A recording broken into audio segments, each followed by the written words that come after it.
Peut-être qu'on peut parler de quelques figures de l'urbanisme ou du paysage qui nous ont marqués.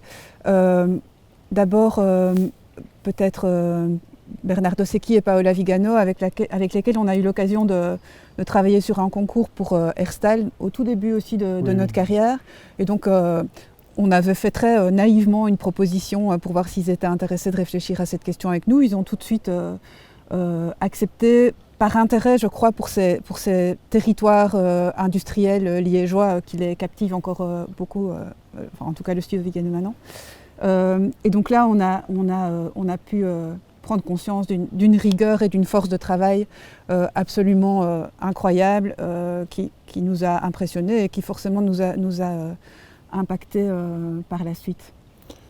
Oui, et puis bon, je crois que jeunes aussi, on a été fort influencés par le travail des architectes paysagistes, enfin plutôt des paysagistes français. Je pense notamment à Michel Corajou, qui a vraiment re-questionné les questions de territoire et de paysage au début de sa carrière et qui, nous, quand on sortait de l'école, aussi nous ont vraiment influencés. Je pense, voilà, il avait un regard, en tout cas, je trouve, sur le territoire qui était sans pareil et qui permettait vraiment de révéler l'existant, quoi. Je crois que c'était unique et ça nous a fort marqué et ça a, en tout cas, solidifié cet engagement, en fait, dans cette voie de l'architecture, quoi. En plus, il partageait très bien sa manière d'enseigner le paysage et donc, à la fois, on apprenait en le lisant, mais on avait aussi des outils pour transmettre cette manière de travailler à nos étudiants. Donc c'est vrai que ça a été une figure assez... Je reviens sur Bernardo Secchi et Paola Vigano. Moi, à titre personnel, vraiment en sortant des études, j'ai visité le cimetière de Courtrai. Et je crois que ça a été vraiment un moment où j'ai su que j'allais faire ça et que j'avais vraiment envie de me lancer là-dedans. Et c'est un projet, je crois, dont on ne se lassera jamais, quoi, et qui a de grandes valeurs, quoi. Et dans les cimetières, moi j'ai aussi une référence comme ça qui est un coup de cœur, c'est le cimetière d'Igualada d'Enrique Miralles dans la périphérie de Barcelone, où c'est aussi une expérience physique et sensible extrêmement forte. Et c'était un architecte qui faisait d'une certaine manière du paysage, et donc ça a aussi été un déclencheur, je crois, pour passer en fait de l'architecture au paysage dans notre carrière et notre formation. Et plus proche de chez nous, je crois qu'on a aussi fort soutenu, mais aussi influencé par le travail d'Alain Richard.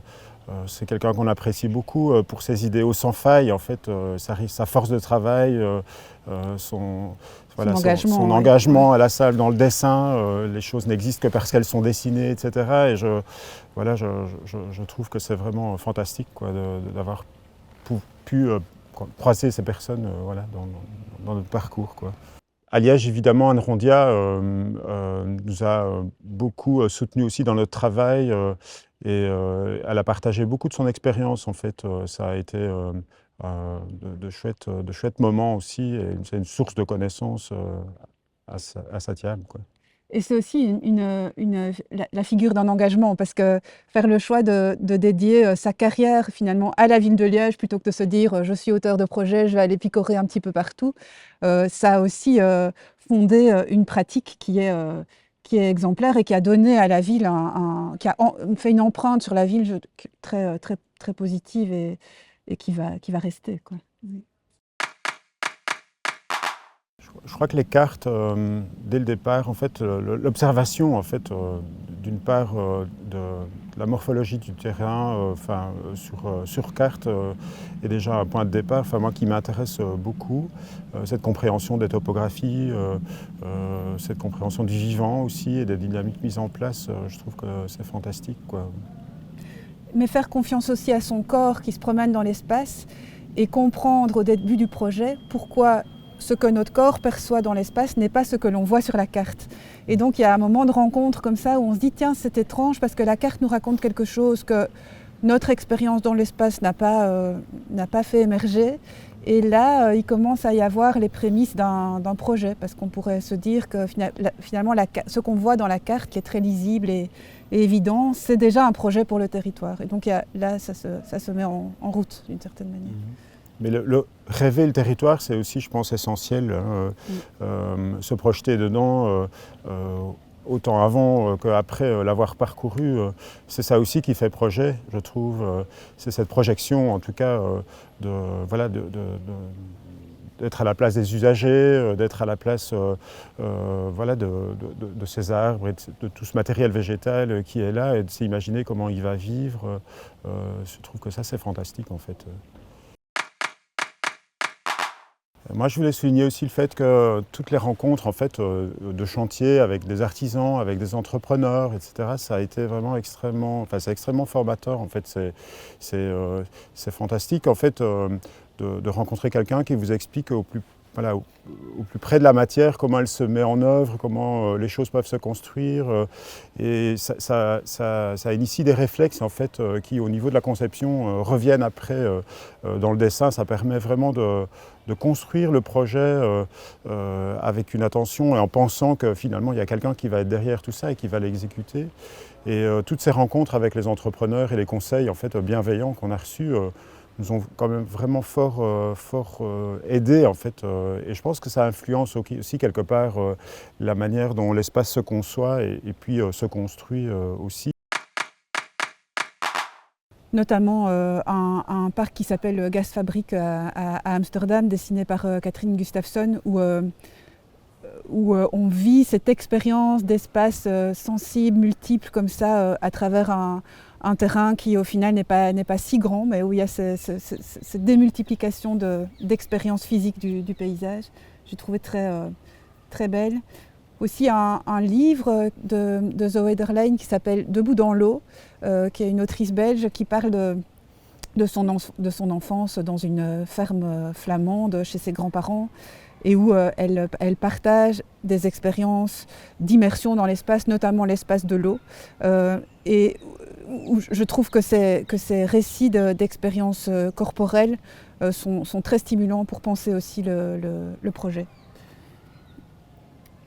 Après, tu parlais de l'espace du paysage. Oui, je crois que inévitablement, voilà, nos vallées, nos paysages wallons sont aussi des grands moments en fait, qui nous rassurent et qui nous permettent aussi d'être sereins par rapport à notre travail. Je crois que les parcourir, c'est super important, que ce soit à pied, à vélo aussi. Moi, je viens de l'Est de la Belgique. Il y a les hauts plateaux des Hauts-de-Fagne et c'est des moments de ressourcement incroyables. On a des paysages avec une grandeur et une émotion comme jamais. Mais aussi les vallées. On a la vallée de la Vesdre. Je suis plutôt originaire de la vallée de l'Ourthe. Et là aussi, c'est prenant en fait. Et c'est aussi des moments où on conçoit en fait quelque part quand on se promène. Moi je dis toujours, j'ai réunion avec moi-même quand je fais ça et quand je reviens, je reviens vraiment ressourcé quoi, et empli de cette force en fait, qui nous permet de continuer notre métier. Mais ce qui est chouette quand on est en visite dans le grand paysage, c'est que voir ce qui fait l'espace dans ces très grandes échelles, ce qui structure l'espace, ça nous empêche de faire des choses qui sont aménagistes quand on est dans des espaces plus petits, quoi. Ça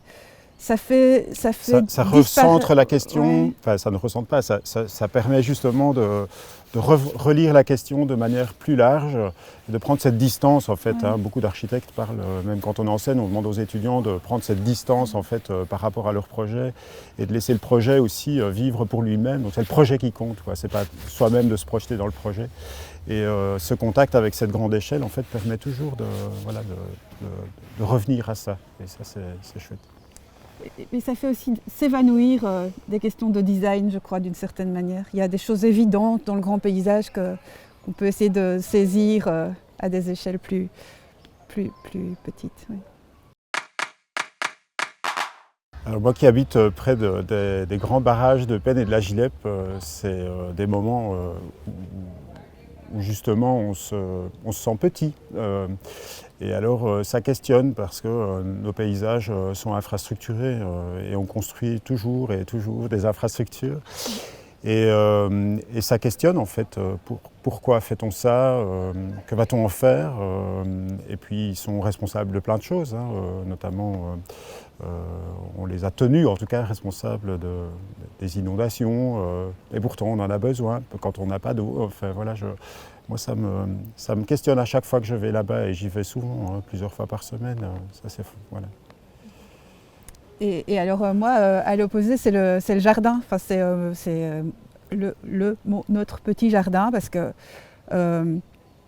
avoir la chance, l'opportunité de pouvoir faire dans le jardin, je trouve que c'est extrêmement réconfortant, apaisant, mais aussi on apprend tout le temps des choses. Enfin, voir comment la nature spontanément se régénère, s'adapte, etc. C'est aussi une leçon d'humilité. Donc je trouve que ce sont des espaces importants et qui nous interroge aussi sur ce qu'est la justice spatiale, parce que en temps de Covid, cette chance d'avoir un jardin, c'était une idée qui était d'une force incroyable, de se dire qu'on n'avait pas tous cette chance-là, et c'est aussi moteur dans les réflexions sur le territoire et l'urbanisme, je crois.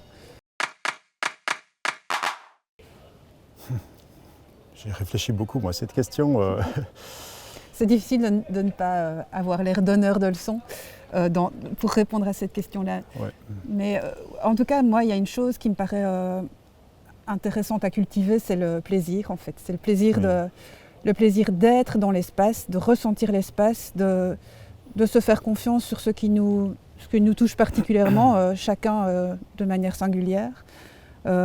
Et aussi le plaisir de dessiner, et donc de restituer a posteriori ces sensations et ce plaisir qu'on a pu avoir dans l'espace, comment on le traduit de manière à pouvoir en parler avec d'autres ou le transmettre à d'autres. Et je crois que c'est assez central aussi dans notre travail, où on a une forme on est des médiateurs aussi entre des commanditaires, des récepteurs, des utilisateurs, et donc transmettre ce qui a une valeur poétique, esthétique dans les espaces qu'on parcourt et qu'on transforme, c'est important, et ça se cultive sans doute.